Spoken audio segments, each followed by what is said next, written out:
Et alors, je vous attendais par le bas. Allez, viens. on y Salut va. Sacha, Allez. salut Nicolas.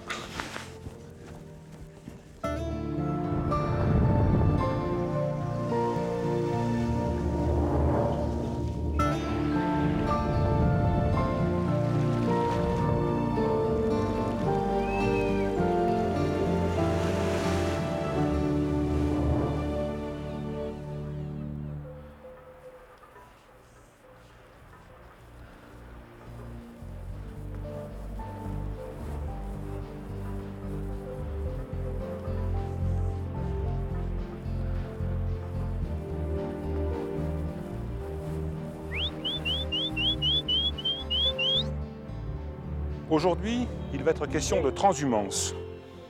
Et bien que je sois dans les Hautes-Pyrénées, je parlerai de transhumance à l'échelle planétaire, car cette forme d'élevage n'est pas géographique.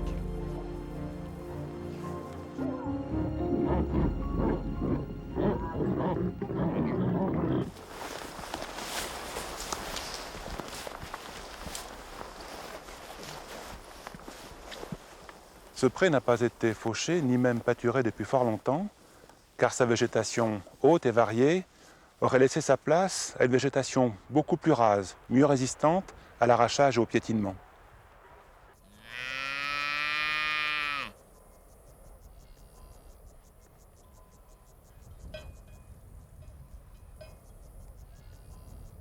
Michel, Oui, regarde là-bas. oui, c'est une chapelle, c'est la chapelle des As. Oui. Tu sais qu'il y a des vitraux? Il doit y avoir des vitraux dans la chapelle, oui. Des vitraux sur le thème pastoral. Des vitraux sur la transhumance? Oui. On y va? Ouais.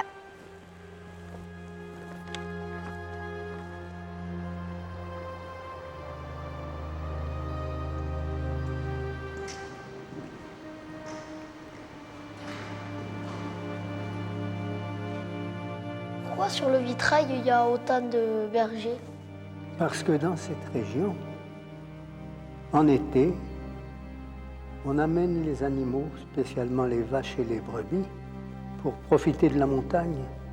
Et alors c'est une vieille tradition qui se continue encore aujourd'hui, c'est que quand le berger vient amener son troupeau à la montagne, quand il a fini d'installer ses bêtes, il revient avec ses chiens vers la plaine, et au passage, ici à la chapelle de Héas, il vient faire sa prière à Notre-Dame, demander peut-être à Notre-Dame de Nuestra Dameta, comme ils disent, notre petite dame, qu'elle protège son troupeau et qu'elle lui permette à l'automne de ramener ses bêtes dans la plaine.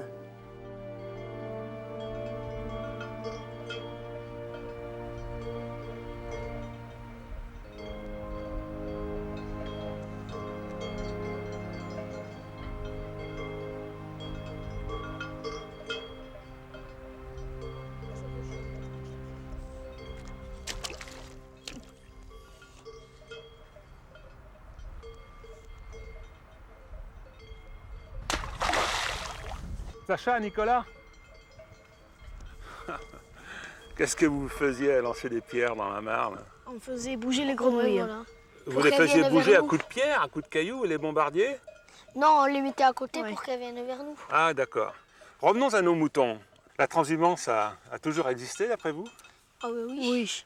Oui, ça existe en tout cas depuis des milliers d'années, depuis la plus haute antiquité, et notamment dans le sud de la France. Il y a des troupeaux de moutons qui repartaient chaque année de la prairie pour aller vers les Pyrénées, pour aller vers les Cévennes, pour aller aussi vers les Alpes. Mais on a même le droit de dire que la transhumance, eh bien, ce ne sont pas les hommes qui l'ont inventée. Ce sont les animaux sauvages eux-mêmes, qui étaient toujours à la recherche de pâture. Et par exemple, à l'époque où ce cirque de Troumouze était rempli de glace, il y en avait plusieurs kilomètres d'épaisseur à cet endroit-là, eh bien, à la belle saison, parce qu'il y avait quand même de la belle saison à cette époque, les hommes montaient vers la montagne, ils frôlaient les glaciers à la recherche d'animaux qui étaient déjà dans des pâturages. D'accord? Donc ce sont bien les animaux sauvages qui ont appris aux hommes ce que c'était que la transhumance. Et encore aujourd'hui, ça existe la transhumance sauvage. Si on va en Afrique, alors en Afrique, on a un autre type de transhumance. On n'a plus des animaux qui partent de la vallée et qui vont vers les sommets, on a des animaux qui se déplacent en latitude, qui quittent la saison sèche, la région sèche, pour rejoindre la saison humide, donc la région qui est verdoyante.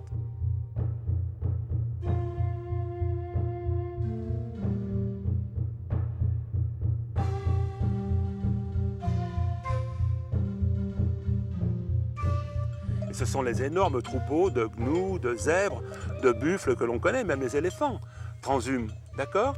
Et alors ce qui est amusant, c'est quand on voit ces animaux transhumer dans ces immenses paysages africains, on se rend compte aussi que leurs prédateurs, les lions, font la même chose. Ils suivent leur proie, ils suivent le bétail. Finalement, ils font ce que faisaient les hommes avant d'être sédentaires, c'est-à-dire avant d'être éleveurs.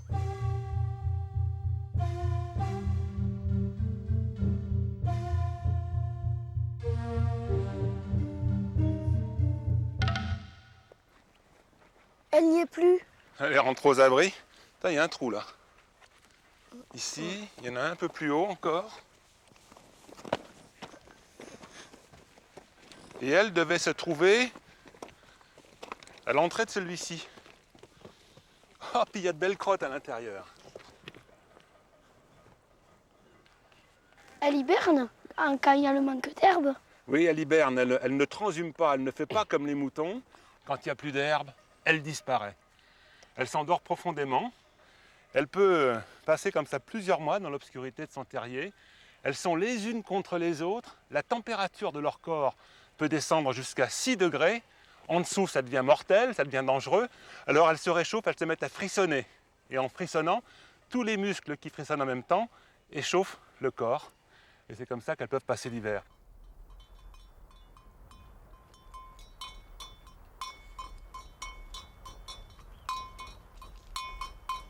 Regardez celui-là, il est en train de manger à l'intérieur d'une touffe d'aconites.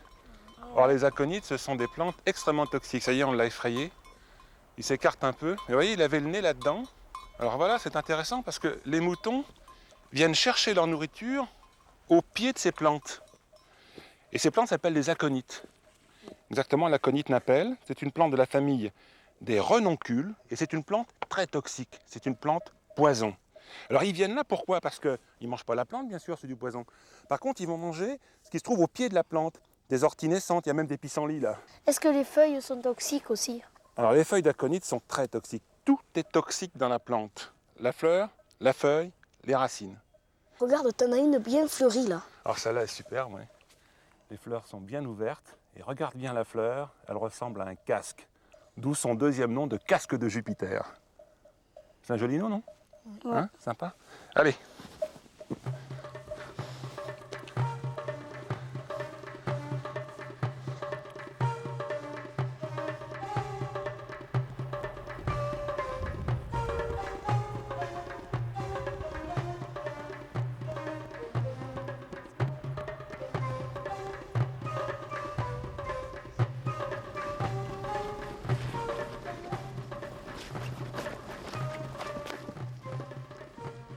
Voilà encore une plante que les moutons ne mangent pas parce qu'elle est très toxique. C'est ce qui lui a permis de se développer. On l'appelle Daphné. Vous voyez ces fruits rouges, ces baies? Attention, ne les mangez pas. Michel, et une fois, il y a une dame qui s'était approchée vers le visage, la fleur, Oui. et elle a eu des problèmes avec la lèvre. Oui, c'est pas étonnant. Surtout si elle a cueilli une brindille et si elle l'a mastiquée, c'est sûr que ça génère des problèmes quasiment immédiats. David. Passa adesso. Respira. Vieni. Vieni, vieni, vieni. Viens au gauche. Entre nous, Pierre, est-ce qu'elles sont capables de monter toutes seules en transhumance? Qui ça? Les brebis? Ah, quand on les met sur la route, si, j'y arriverai, oui. Oui. Bon, mais il faut faire attention à cause de la circulation et tout. Oui, c'est ça, en fait, vous les protégez, quoi. Quand, elles savent quand il faut monter, elles montent. Hein. Ouais. Et quand il est temps de redescendre, Ah ben oui. elles le savent aussi. Ah oui, elles se mettent en route et puis après ça, il va, ça descend. Et vous êtes derrière. Ben oui, même les fois, nous font courir. Il faut être quelqu'un devant pour les bloquer un peu, sinon, elles partiraient à la course. Viens, Dommage qu'on n'ait pas quatre pattes. Oui. Vous nous aiderez dans la pente, là, hein? viens. Enfin, je préfère être en montagne.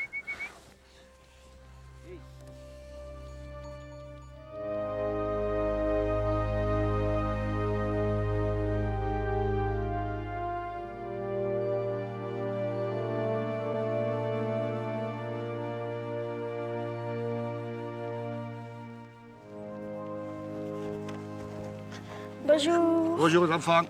Monsieur, qu'est-ce que c'est votre métier? Je suis garde-moniteur au Parc national des Pyrénées. Et vous avez du pain sur la planche, hein? Oui, J'allais presque dire sur le gazon, parce que c'est vrai. ici, C'est vrai. animaux sauvages, animaux domestiques se mélangent, ça pose pas de problème? Non, ils cohabitent bien. Les troupeaux domestiques montent vers le début juin, ici, Ouais. alors que les isards sont déjà bien sûr bien présents.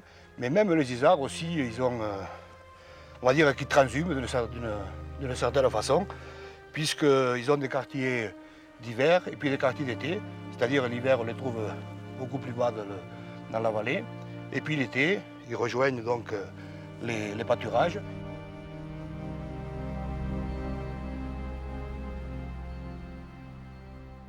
Mais dites-moi quand même, là, on est sur un sol qui est très rare, hein, c'est une pelouse très dense, c'est Oui. brouté. Il est évident que ça, c'est dû presque à un surpâturage, non? Ça façonne le terrain quand même, la transhumance, et puis Oui. la présence de lizards. Enfin, de l'isard et surtout des animaux domestiques. C'est vrai que l'action du pastoralisme, c'est-à-dire des vaches et des moutons qui sont présents dans les estives du parc national, ont une influence sur le milieu. Et je crois qu'ils sont nécessaires à l'équilibre et à la biodiversité du milieu. Mais dans cette immensité-là, il y avait combien de bergers autrefois? Alors ici on voit à côté de nous sur notre gauche là, une cabane, c'était une ancienne cabane de berger qui est devenue maintenant bien sûr plutôt un abri pour les visiteurs. Et autrefois, rien que dans le seul cirque de Tromouze, il y avait une vingtaine de bergers.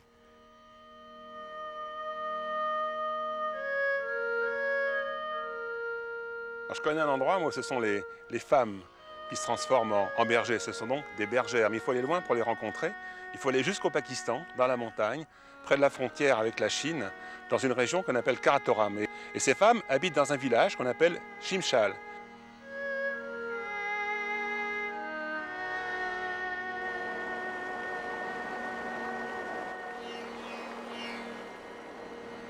Eh bien, figurez-vous que ces femmes, dès que la belle saison arrive, hop, elles passent en altitude avec un troupeau énorme de brebis, de chèvres, je crois qu'il doit y en avoir 2000 ou 2500, il doit y avoir aussi une centaine de yaks. Eh bien, elles montent comme ça en altitude avec leur troupeau et elles passent toute la belle saison avec ces animaux là-haut.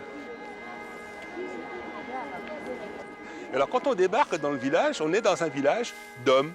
Mais ils bossent, hein, ils ne se tournent pas les pouces, hein, ils travaillent dans les champs, ils récoltent, ils entretiennent les cultures, évidemment, ils entretiennent le drainage, l'irrigation, enfin ils travaillent vraiment beaucoup. Puis il arrive un moment, au mois de septembre, au mois d'octobre, où la farine, ça y est, elle a été fabriquée, elle est moulue, elle est engrangée, elle est dans les endroits où elle est bien protégée. Alors là, les hommes se réunissent, ils discutent entre eux, alors on va les chercher les femmes, on les laisse dans la montagne, etc.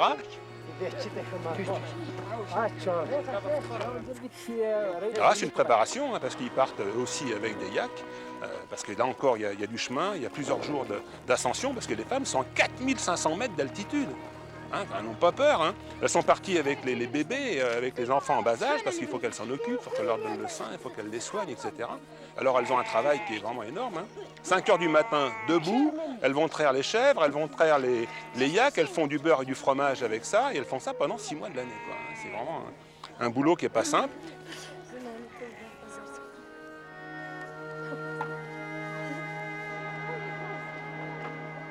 Et quand toutes les bêtes sont réunies, les préparatifs terminés, eh bien c'est la descente vers le village de Shimshal. Et là c'est encore une aventure parce que les pentes sont comme ça.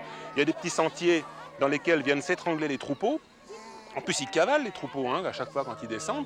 Donc il faut à chaque fois qu'il y ait à la fois des jeunes filles devant pour retenir les bêtes et puis des hommes dans chaque virage pour les freiner, quoi, pour les obliger à passer l'une derrière l'autre pour éviter le ravin. Sinon tout le troupeau tombe dans le ravin et c'est une catastrophe. Et puis après, tranquillement, au bout de 4 ou 5 jours de descente, ils arrivent au village. Et là, les troupeaux sont accueillis dans la joie, dans la fête. Ils sont partagés. Chaque bête retourne chez son propriétaire. Et bien, curieusement, dans ce village de Shimshal, c'est l'hiver que tout devient paisible.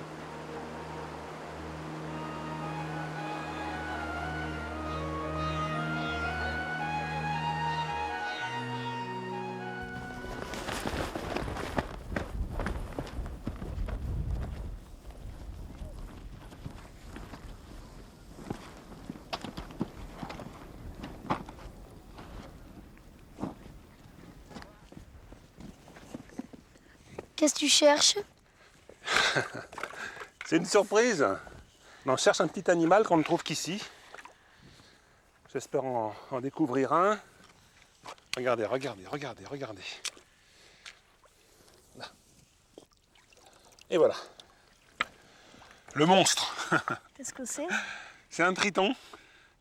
C'est en tout cas un animal qui est très intéressant parce que ici on l'appelle euprocte. C'est un batracien.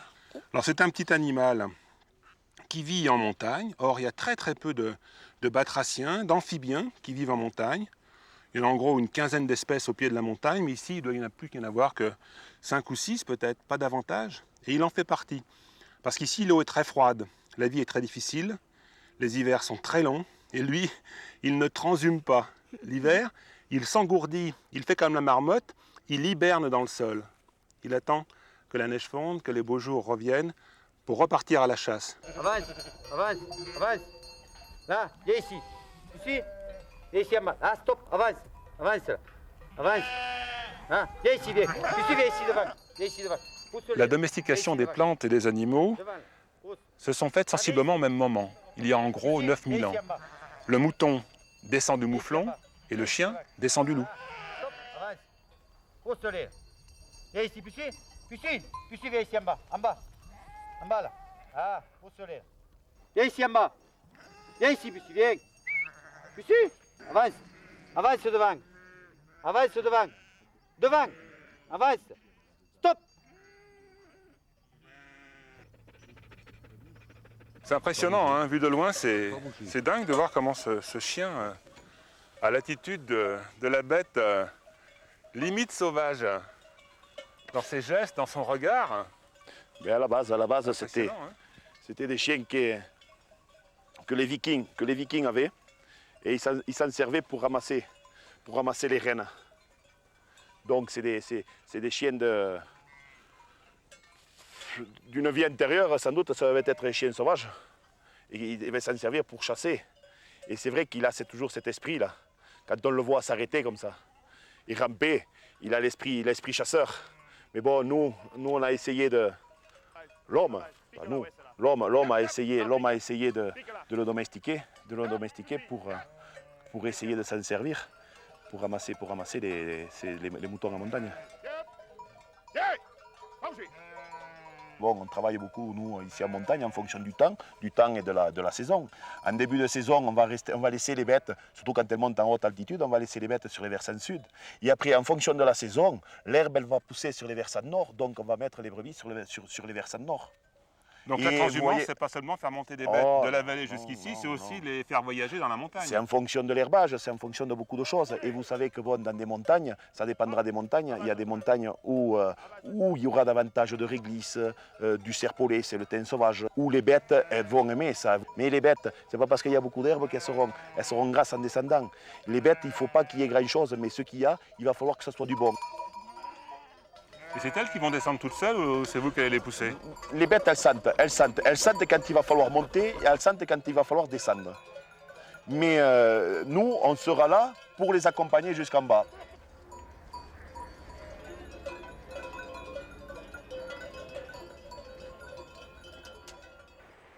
Tout à l'heure, nous avons rencontré cette aconite, l'aconite napelle. C'est une plante très toxique qui possède un poison très violent. Voici un autre aconite.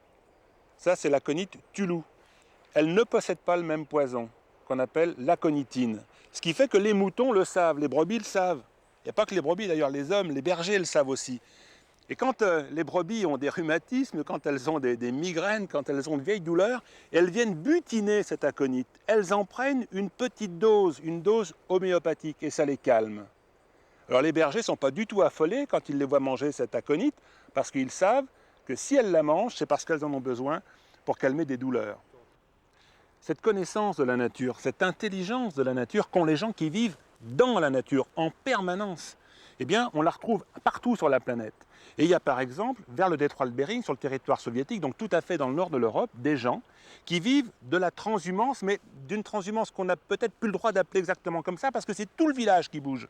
Et quand c'est tout le village qui bouge, les femmes, les enfants et les tentes pour vivre en pleine nature, on appelle ça des nomades.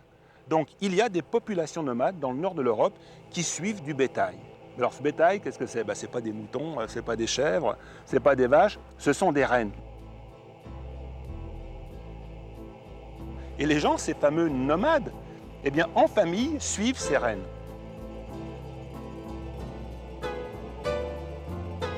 Alors tout se passait très très bien pour ces populations depuis des siècles. Et puis un beau jour, eh bien, ils ont appris qu'ils appartenaient à un pays qui s'appelle la Russie.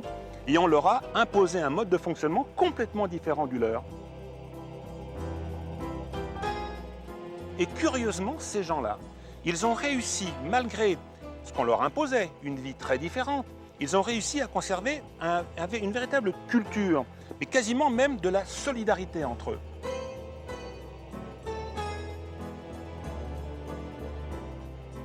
Et puis un jour, le collectivisme s'est cassé la figure. Et ces gens-là, on a cessé de les aider. Avant, on leur apportait une école, on les instruisait, on leur apportait un dispensaire, on leur apportait un médecin. Et puis petit à petit, cette façon de vivre a périclité, elle s'est cassé la figure, elle a disparu et ils se sont retrouvés quasiment tout seuls. Il a fallu qu'ils s'organisent à nouveau. Et heureusement qu'ils étaient restés soudés, ils ont pu repartir sur des bases très anciennes qui correspondent donc à leur vie de nomades.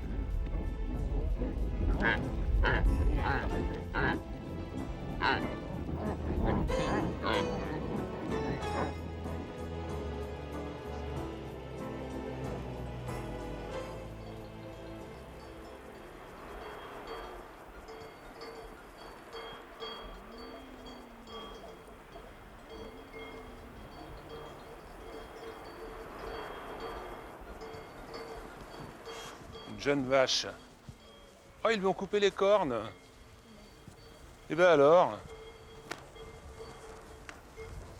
Ils lui ont coupé les cornes.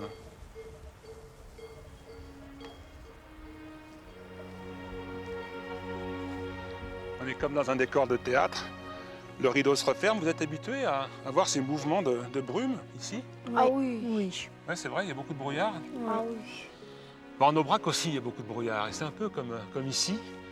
Il y a des jeux de lumière et d'ombre, et quelquefois même on a l'impression que la lumière, comme en ce moment, tiens, sort du sol. Hein. Et en Aubrac, eh bien, ce sont les vaches qui transhument. Évidemment, elles sont très heureuses de repartir en pâturage. Alors elles sont toutes belles, elles sentent bon, c'est la fête, elles sont décorées, elles sont même parfois bénies.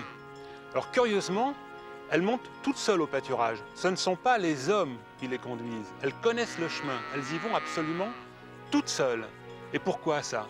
Eh bien parce que ces vaches empruntent des chemins, des drailles qui étaient autrefois déjà utilisés par des ongulés sauvages. Michel, c'est quoi un ongulé? Un ongulé, c'est un animal qui a des ongles. Cette forme d'élevage que représente la transhumance en Aubrac est très importante pour les sociétés d'éleveurs. Et pour les gens qui s'occupent de ces vaches, qui gèrent ces vaches dans les pâturages, eh bien quasiment aujourd'hui, ils vivent comme autrefois. Eh bien au milieu de ces paysages immenses, il y a de place en place des burons. C'est quoi un buron? Alors un buron, c'est une ferme d'altitude, c'est une ferme, on dit d'estive, parce que c'est dans cette ferme-là que se rendent les gens qui s'occupent des vaches en plein été. Et ça se perpétue depuis des siècles, et c'est encore comme ça aujourd'hui en Aubrac. Ici aussi on fait du fromage. Mais c'est très rare de le fabriquer en montagne.